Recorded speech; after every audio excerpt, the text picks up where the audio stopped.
আপনার বাচ্চার রেজাল্ট তো ভালো না। জানেনই আমাদের স্কুলের একটা রেপুটেশন আছে। ওর মিড টার্মের মার্কস খুবই খারাপ, এতটাই খারাপ যে আমাদের স্কুলে গত 3 বছরে এত খারাপ মার্কস কেউ পায়নি।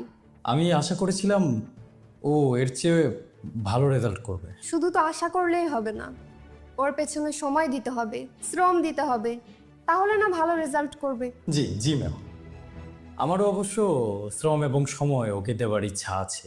যেহেতু ওর মা এবং আমি দুজনেই জব করি, ওর পড়াশোনার ব্যাপারে যতটুকু ভালো করা যায় অতটুকু তো আসলে আপনাদেরকেই করতে হবে, বা আপনারাই করবেন, আমি এরকমটা আশা করেছিলাম। সব আমরা কিভাবে করব? বাবা মারও তো কিছু দায়িত্ব আছে নাকি? জি ম্যাডাম, সেটা তো অবশ্যই, বাবা মা হিসেবে আমাদেরও তো অনেক দায়িত্ব আছে। তবে ওর পড়াশোনার যে ব্যাপারটা, এটা স্কুল খুব ভালোভাবেই দেখবে, এটাই আমার কাছে মনে হয়েছিল যখন আমি ওকে এই স্কুলে ভর্তি করালাম। আপনারা স্কুলকে কি মনে করেন বলেন তো? একটা ভালো স্কুলে বাচ্চাকে দিবেন আর বাচ্চাটা অমনিই মেধাবী হয়ে যাবে? মেধা নিয়ে তো আর কেউ জন্মায় না, তাকে পরিচর্যা করে মেধাবী বানাতে হয়। জি ম্যাম, আমি আপনার সব কথার সাথেই একমত। তো আমার বাচ্চার ভালো রেজাল্টের জন্য আমি এখন কি করতে পারি, আপনার পরামর্শ কি? আপনাকে বা আপনার ওয়াইফকে ওর পড়াশোনার পেছনে সময় দিতে হবে। জি ম্যাম, ইচ্ছা তো আমারও ছিল যে আমার বাচ্চাকে আমি নিজেই পড়াবো, কিন্তু আপনাকে তো একবার বললাম আমি এবং আমার স্ত্রী আমরা দুজনেই যেহেতু জব করি, ইচ্ছা থাকলেও আসলে সেটা করার সুযোগটা হয়ে ওঠে না। এখন যদি সারাক্ষণ জব নিয়ে পড়ে থাকেন, সবসময় যদি নিজেদেরটাই ভাবেন, তাহলে তো আর বাচ্চা মানুষ হবে না। জি ম্যাডাম, সে বিষয়ে আমি খেয়াল রাখবো। আমাদের স্কুলে এত বাজে রেজাল্ট করলে আমরা সেই বাচ্চাকে রাখি না। আপনি চাইলে আপনার বাচ্চাকে নিয়ে যেতে পারেন, অথবা আপনার বাচ্চাকে বাসায় ভালো কোনো টিচার রেখে দিন, হয়তোবা ভালো রেজাল্ট করবে। তাহলে ম্যাম, আপনার স্কুলে কি ভালো কোনো টিচার নেই? আমার স্কুলে ভালো টিচার নেই? ম্যাম, আপনার স্কুলে যদি ভালো টিচার থাকেই, তাহলে আমার বাসায় একজন টিচার রাখার কি প্রয়োজন? একজন শিক্ষক ওকে 1 ঘন্টা পড়িয়ে যদি ভালো রেজাল্ট এনে দিতে পারে, তাহলে আপনার স্কুল ওকে 11 ঘন্টা পড়িয়ে কেন ভালো রেজাল্ট এনে দিতে পারছে না, সেটাও আমি বুঝতে পারছি না।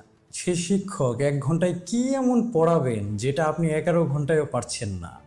যদি একটু বলতেন ম্যাডাম, আমার খুব জানার ইচ্ছে। আর তাছাড়া আমার বাচ্চাকে যখন আমি আপনার স্কুলে ভর্তি করালাম, তখন তো স্কুল থেকে বলা হয়েছিল যে এই স্কুলে পড়লে আমার বাচ্চার রেজাল্ট ভালো হবে। সেই হিসাবে আমার বাচ্চার ভালো রেজাল্ট বা খারাপ রেজাল্টের কিছুটা দায়বদ্ধতা তো স্কুলেরও পড়ে, তাই না ম্যাম? যদি আমার বাচ্চার ভালো এবং খারাপ রেজাল্টের সব দায়িত্ব আমারই হয়, তাহলে এত ভালো স্কুলে পড়ানোর কারণটা কি বা কি প্রয়োজন? সেক্ষেত্রে তো আমি চাইলে যে কোনো নর্মাল একটা স্কুলে আমার বাচ্চাকে ভর্তি করাতে পারতাম। কত কম্পিটিশনের যুগ জানেনই তো, বাচ্চাকে এক্সট্রা টাইম দিতেই হবে। ম্যাম, আপনার স্কুলে যখন আমি আমার বাচ্চাকে ভর্তি করালাম, তখন ওর ভর্তির জন্য কত টাকা ভর্তি ফি লেগেছিল সেটা তো আপনি জানেন। যদি ভুলে গিয়েও থাকেন, আমি মনে করিয়ে দিচ্ছি, 3.5 লক্ষ টাকা আমি শুধু আপনার স্কুলে ডোনেশন দিয়েছি। একটা ভালো স্কুলে পড়লে আমার বাচ্চা ভালো রেজাল্ট করবে, তার ফিউচারটা ভালো হবে। সে কারণেই কিন্তু আমি মধ্যবিত্ত ফ্যামিলি থেকে বিলং করার পরও যেভাবেই হোক টাকাগুলো আমি ম্যানেজ করেছি। আর এত কিছু করার পরও যদি স্কুলের বাজে রেজাল্টের সব দায় দায়িত্ব অভিভাবকের ঘাড়েই এসে পড়ে, তাহলে এত কষ্ট করে এত কিছু করছি কেন? কি বলতে চাচ্ছেন আপনি? ম্যাম, আপনার স্কুলের মান্থলি ফি হচ্ছে 8,000 টাকা।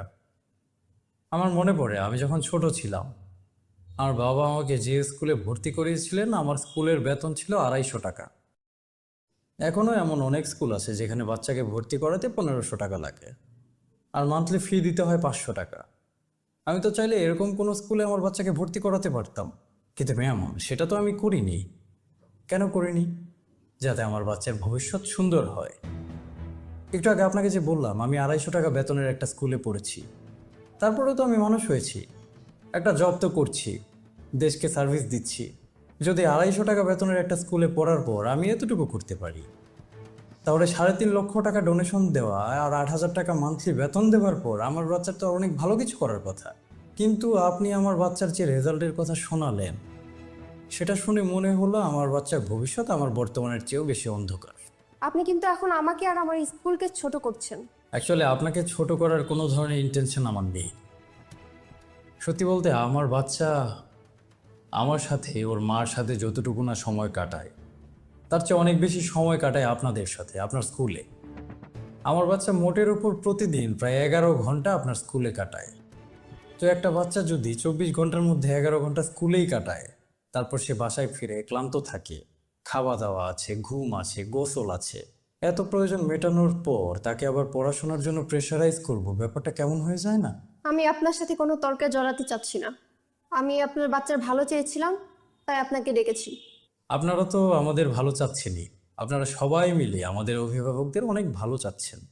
ভালো চাইতে চাইতে ব্যবসা প্রতিষ্ঠান খুলে বসেছেন। এই যে বাচ্চার বই লাগে, খাতা লাগে, কলম লাগে, এগুলো আপনাদের প্রতিষ্ঠান ছাড়া বাইরে থেকে কিনতে দেন না, সেটা নাকি অ্যালাউ না স্কুলে। তো আপনারা এত ভালো মানের একটা স্কুল প্রতিষ্ঠা করেছেন, আপনাদের কাজ হচ্ছে বাচ্চাদের শিক্ষিত করা। তো কোন বাচ্চার কোন খাতা লাগবে, কোন কলম লাগবে, কোন বই লাগবে, কোন ব্যাগ লাগবে, সেগুলো না বিক্রি করলে কি চলতো না? মানে ব্যাগ বিক্রি করার জন্য তো আলাদা দোকান আছে, খাতা বিক্রির জন্যও আছে। তো ওরা কি করে খাবে বলেন? সব তো আপনারাই বিক্রি করছেন। কবে যেন বললো তোমাকে আমি বাইরে থেকে একটা ব্যাগ কিনে দিয়েছিলাম, সেটা নাকি দারোয়ান অ্যালাউ করেনি। দারোয়ানের কিন্তু এত যোগ্যতা নেই যে ও আমার বাচ্চার ব্যাগকে ফিরিয়ে দিবে। কোথাও না কোথাও ওপর থেকেই নির্দেশনা আছে। তো আমাদের এতই বেশি ভালো চান আপনারা, ভালো চাইতে চাইতে নিজেদের একটা ব্যবসা খুলে বসেছেন। তো দেওয়ার কথা ছিল শিক্ষা, দিচ্ছেন বই, খাতা, কলম, ব্যাগ।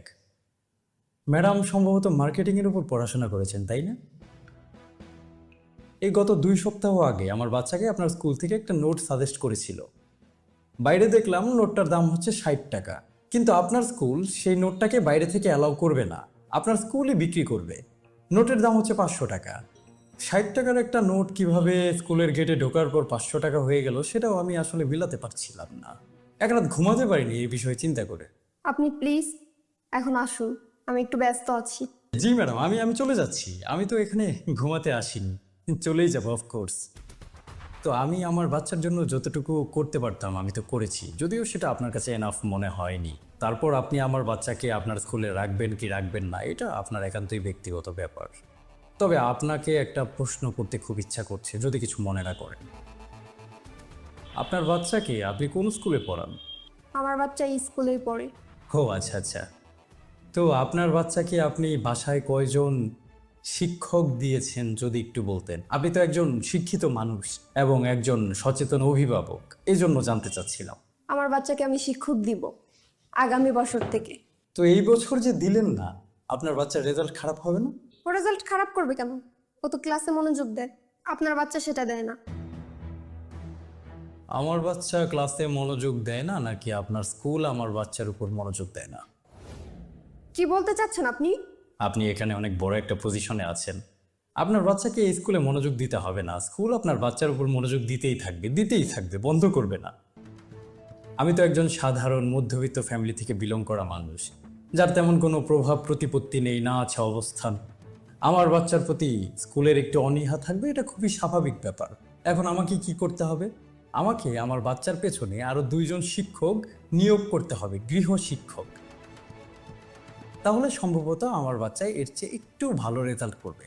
তবুও আপনার বাচ্চার মতো রেজাল্ট কিন্তু আমার বাচ্চা করতে পারবে না, কারণ আপনার বাচ্চার উপর স্কুল মনোযোগ দিচ্ছে, আমার বাচ্চার উপর সেটা স্কুল দিচ্ছে না।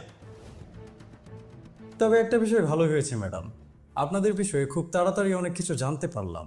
আমার বাচ্চাকে তো মাত্র 1 বছর ধরে আপনাদের স্কুলে দিয়েছি, ভাগ্যিস ওকে এই স্কুলে পড়ানোর 10 বছর পর এসব কিছু জানতে হলো না, তাহলে আমার অনেকগুলো টাকা বিলের পানিতে পড়ে যেত। আমার বাচ্চা তো রেজাল্ট খারাপ করেছে, ওকে তো স্কুলে রাখা যাবে না আপনাদের নিয়ম অনুযায়ী।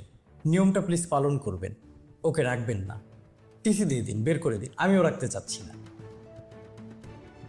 নাকি এখন আপনার মত আবার পরিবর্তন হবে, একটু দয়া দেখাবেন? আমার বাচ্চা একবার খারাপ রেজাল্ট করেছে, পরে হয়তো ভালো করবে, এই ভেবে ওকে আবার রেখে দিবেন? দয়ার কোনো প্রয়োজন নেই। দয়া যদি দেখাতে হয় তাহলে দয়া করে আমার বাচ্চাকে টিসি দিয়ে দিন, আমি অন্য কোথাও ভর্তি করাবো। আর যদি টিসি না দেন তাতেও সমস্যা নেই, কেবল তো ক্লাস 3-তে পড়ে, টিসি ছাড়াও ভর্তি করানো যাবে। তাই ম্যাডাম প্লিজ, সবিনয় নিবেদন এই যে আমার বাচ্চাকে দয়া করে আপনি প্লিজ আমার বাচ্চাকে আপনার স্কুল থেকে বের করে দিন, টিসি দিয়ে দিন, কিছু একটা করে দিন। আপনার বাচ্চাকে এই স্কুলে রাখবেন না সেটা ভালো কথা, কিন্তু চিৎকার করছেন কেন? চিৎকার করছি ম্যাডাম, মজা লাগছে, চিৎকার করতেই মজা লাগছে। আমার বাচ্চাকে আপনাদের স্কুলে 3.5 লক্ষ টাকা দিয়ে আমি ভর্তি করিয়েছি। 3.5 লক্ষ টাকা হলে কি কি করা যায় সেটা আমি জানি। আমি একটা মধ্যবিত্ত ফ্যামিলি থেকে বিলং করি। আমি ভেবেছিলাম আমার ফিউচারের চেয়ে আমার বাচ্চার ফিউচার ভালো হবে। এখন 1 বছর হয়নি ভর্তি করিয়েছি, এখন মনে হচ্ছে আমার বাচ্চার ফিউচার আমার প্রেজেন্টের চেয়ে অনেক বেশি খারাপ হবে। তাহলে আমার বাচ্চাকে আপনার স্কুলে আমি কেন ভর্তি করালাম? তাহলে আমি চাইলে তো 250 টাকা বেতন দিয়ে অন্য কোনো স্কুলে ভর্তি করতে পারতাম। এটা বাবাকে আপনি প্লিজ ভুল বুঝবেন না। আমি না নিজেকে ঠিক রাখতে পারছি না। কিভাবে ঠিক রাখবো আপনি বলেন? আমার প্রথমে রাগ হয়েছিল আমার বাচ্চার প্রতি। আমি বাসায় নিয়ে গিয়ে ওকে বকাঝকা করতাম। এখন বকাঝকা আপনাদের করতে ইচ্ছা করছে, কিন্তু আপনাদের তো করা যাবে না। সব সমাজে বাস করি madam. I am really sorry madam. আপনি প্লিজ দারোয়ান ডেকে আমাকে বের করে দিন, নয়তো নয়তো পিয়নকে ডেকে আমার বাচ্চাকে টিসি দিয়ে দিই। এতটুকুই কথা, আর কিছু বলতে চাচ্ছি। আপনি প্লিজ ভালোই ভালোই আমার অফিস থেকে বের হন। ম্যাম, আরেকটা কথা। না কিছু না, আসো।